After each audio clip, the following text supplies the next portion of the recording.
안녕하세요. 띠미들 띠미입니다. 오늘은 공포 띠미스테리 두 번째 이야기를 해보려고 해요. 무섭다고 나가면 안 돼요.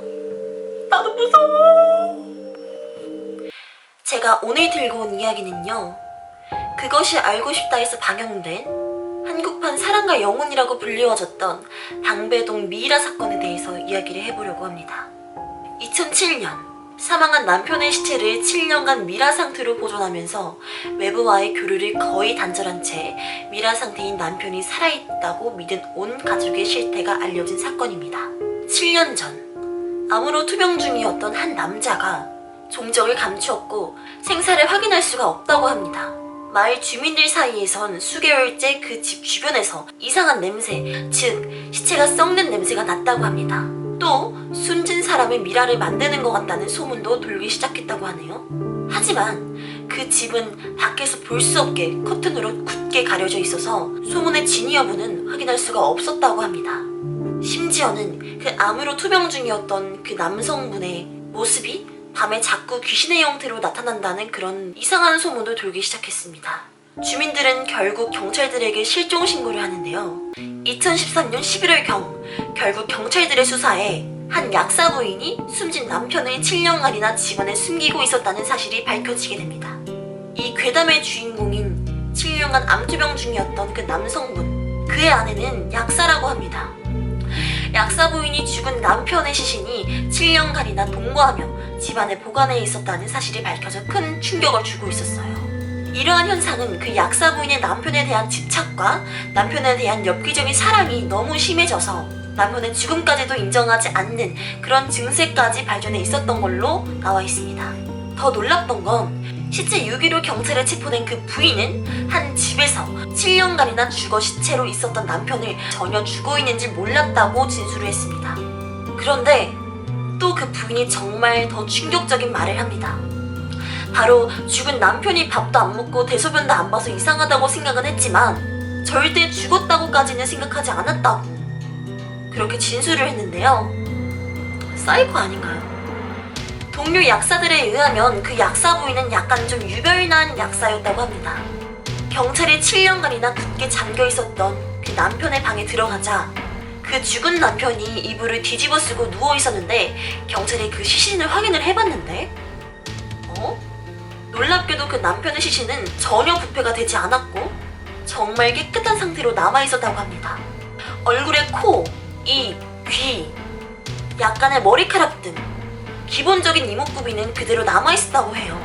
근데 거기서 남편의 시신에서 부패하거나 외부적으로 손상된 흔적은 없었고 누군가에 의해서 잘 관리된 미라 같았다고 합니다. 또한 죽은 남편의 시신에는 눈에 띄는 외상도 독극물도 전혀 없었다고 합니다. 이 남성분은 행정고시에서 8세에서 공무원 3급 부의사관까지 승진한 남편이셨는데요. 한마디로 말해 정말 승승장구를 하고 계셨던 거죠.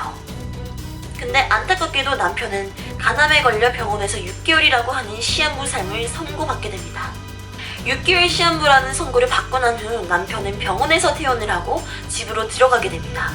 그리고 그 이후 남편에 대한 일체의 행적이 외부에 공개되지 않고 쭉 감춰왔다고 합니다. 부인으로 인해서 철저히 비밀로 숨겨져 왔던 것입니다. 남편이 마지막으로 모습을 보인 것은 2006년 6월경이었고요. 2013년 11월경 시신으로 경찰들에게 발견된 것이에요. 그런데 정말 놀라웠던 거는 앞에 제가 말씀드렸다시피 남편의 시신은 절대 부패가 되지 않았고요. 그냥 정말 썩지 않고 건조된 미라 형태라고 해요. 근데 이러한 일은 사실상 정말 불가능한 일이라고 해요. 이렇게 놀라운 일은 역시 그 남편의 아내분이 약사이기 때문이죠. 즉 약사 부인이 모든 의학적 지식을 총동원해서 남편 시신을 방부제로 처리를 해 보관해왔던 것입니다. 또한 특이한 점은 무려 7년간이나 죽은 남편과 같이 자고 같은 방에서 지내왔다고 합니다. 또한 약사 부인은 죽은 남편 시신을 매일 일정한 시간에 목욕까지 시켜주었다고 해요. 그리고 남들에게는 자기 남편 병세가 점점 좋아지고 있었다고 말을 했다고 합니다. 마치 자기 남편이 산 사람처럼 취급을 한 거죠. 이 약사 부인은 아주 독실한 카톨릭 신자였는데요. 현대 의학적으로 고쳐줄 수 없는 남편의 병을 종교적인 힘으로 의해서 고치고자 몸부림을 쳤던 것입니다. 그래서 그런지 주변에는 사입이 종교와 연관이 되어 있을 거라는 소문이 돌았지만 실상은 아내가 남편을 너무나 사랑했고 남편의 죽음을 받아들이지 못했고 죽어가는 남편을 약사로서 어찌할 수 없다는 죄책감 때문에 그녀가 그랬던 사실을 그것이 알고 싶다 해서 확인이 됐습니다. 그런데 여러분, 여기서 정말 소름이 끼쳐요. 부인의 경찰 조사 결과 남편의 휴직수당과 급여 등 총 2억 원을 챙긴 사실이 밝혀졌습니다.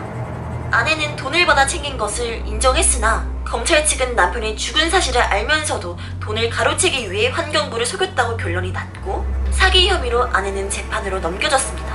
방배동 미라 사건은 아내의 수뇌부가 돋보였던 미담에서 돈을 노리고 한 엽기 사기극으로 밝혀졌습니다. 제가 보기에는 귀신보다 사람이 더 무서운 것 같아요. 네, 띠미들, 이렇게 공포 띠미스테리 두 번째 이야기는 끝났습니다.